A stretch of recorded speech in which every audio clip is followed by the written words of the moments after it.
안녕하세요. 일교구 성도 여러분, 우리 다시 오랜만에 말씀으로 찾아뵙게 돼서 감사드립니다. 함께 사순절 동안 예수 그리스도를 묵상하며 부활의 감격과 기쁨으로 가득 찬 한 주를 힘차게 시작하고 계시리라 믿습니다.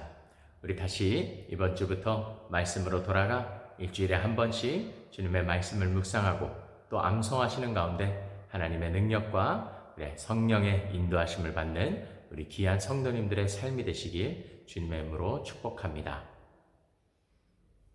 오늘 함께 보실 말씀은 고린도후서 5장 21절입니다.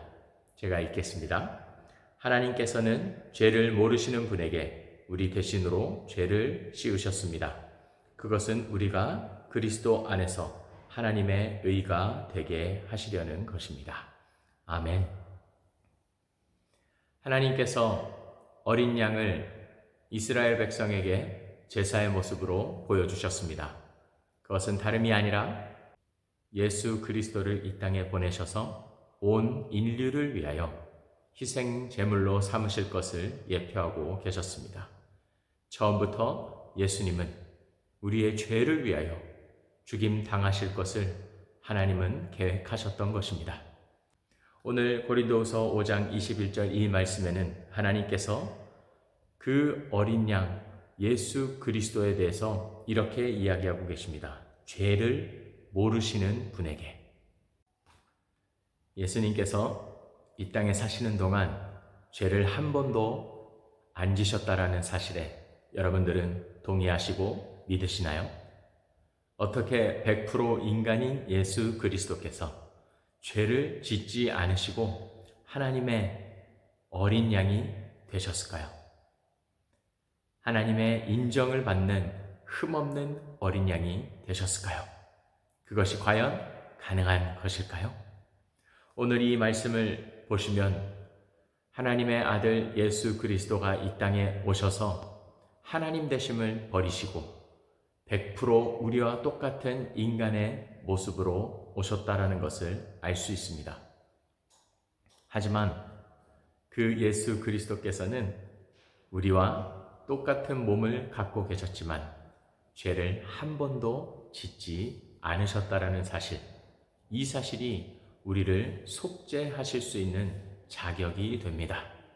죄가 있는 사람은 죄인을 위하여 대신 십자가를 질 수가 없습니다. 그렇기 때문에 오늘 말씀에서 확인하신 것처럼 예수 그리스도는 죄가 없으셔야만 했습니다. 어떤 학자들은 예수님께서 십자가에서 인류의 죄를 다 덮어쓰시고 죄인이 됐다고 가리키기도 합니다. 하지만 그것은 절대로 사실이 아닙니다. 예수님은 죄인을 위하여 돌아가실 때 흠없는 양, 의의 제물로 드려져야만 했습니다. 그렇기 때문에 예수님은 이 땅에서 33년가량 사시는 동안 한 번도 죄를 안 지으셔야 했습니다. 여러분, 죄에 대한 얘기를 잠시 하려고 합니다. 예수님께서는 나의 죄를, 나의 유혹을, 나의 고통과 아픔을 다 아시지는 못할 거야. 하나님이시니까 지식적으로는 아셔도 피부로 와닿게 나처럼 고통받으시지는 않으셨을 거야. 이렇게 생각하실 수도 있을 것입니다. 하지만 죄라는 것은 잘 생각해 보면 죄를 짓기까지가 가장 힘든 것입니다. 죄의 삭은 사망입니다. 그렇기 때문에 죄를 짓고 나면 죄책감과 여러 가지 어려움에 시달리게 되는 것이 사실입니다. 하지만 죄를 생각해 보시면 죄를 지은 다음보다 죄를 짓기 직전까지가 가장 힘든 시간인 것 같습니다. 사탄이 유혹해 옵니다. 나의 약점을 건드립니다. 그래서 죄를 짓도록 우리를 이끌어 갑니다. 하지만 그 죄와 싸울 때가 가장 힘든 것이지, 사탄의 유혹에 넘어가서 죄를 짓고 나면 그 죄에서 어떤 면에서는 해방이 됩니다. 이미 지어버렸기 때문이죠.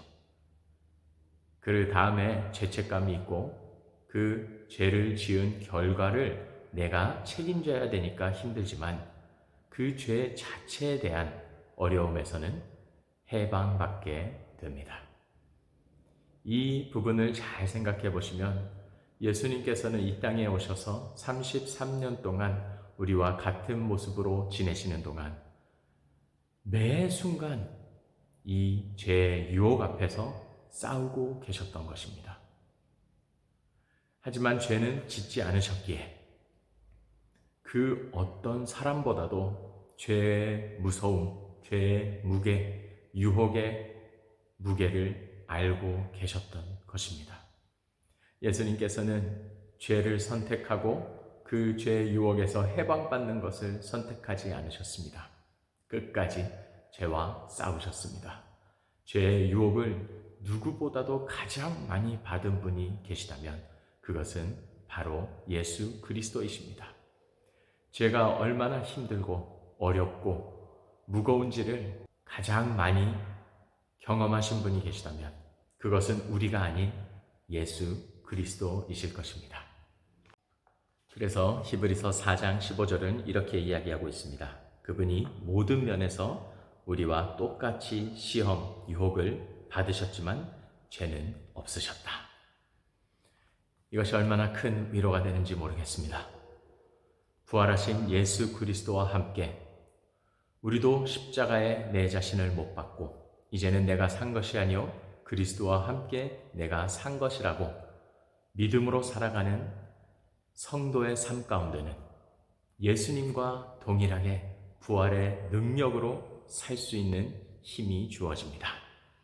예수님께서 하나님의 말씀 중심으로 성령의 감동받아 성령 충만함으로 이 땅에 사시는 동안 죄와 싸워 이기신 것처럼 이제는 우리 성도들도 부활하신 예수 그리스도 덕분에 의의 옷을 입고 이 땅 가운데 죄 앞에서 유혹 앞에서 굴복하지 않고 죄를 선택하는 것이 아니라 하나님의 의를 선택할 수 있는 자격이 주어진 것입니다.